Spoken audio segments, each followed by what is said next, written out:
Julian Lennon officially changed his name to Julian Charles John Lennon in 2020, and now explains why he felt that this was the best decision for him.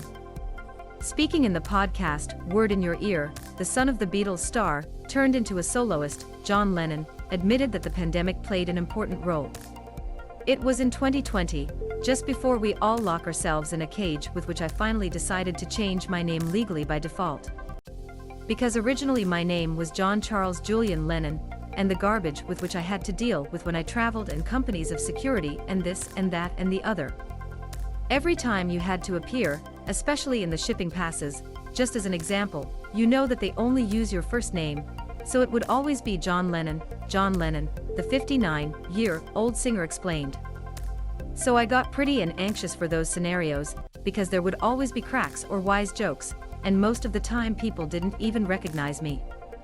Therefore, it became really uncomfortable over the years, because always I have been known as Julian, and thus being called John, I never felt it was me. So I finally decided in 2020, yes, I want to be me now. This is the time of a change. Amfar Gala Cannes 2022 arrivals.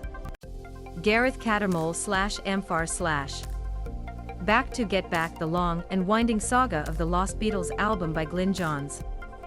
But Julian is making sure his parents, John and Cynthia Powell. Julian Lennon covers Imagine by Dad John Lennon for the first time during the collection of funds from Ukraine. I want to respect my parents' legacy and desires, but all I did was change the John and Julian, so I am Julian Charles John Lennon. It's as simple as that, but for me, it's a whole other world, it really is. It's not that I am embarrassed or disrespectful. I needed to be me. I finally needed to be heard as Julian. This is what Julian does, not John's son, so he has been part of the way, and it only made sense to me. The story continues. Julian Lennon, Cynthia Lennon, John Lennon. Valerie Macon / AFP through Night Standard / Halton Archive / Julian Lennon, Cynthia Lennon, John Lennon. In April, Julian made John's success, Imagine, for the first time at Global Citizens Television's Stand Up for Ukraine benefit concert, which raised more than $10 billion to help refugees. Why now, after all these years? He had always said that the only time he would consider singing Imagine would be if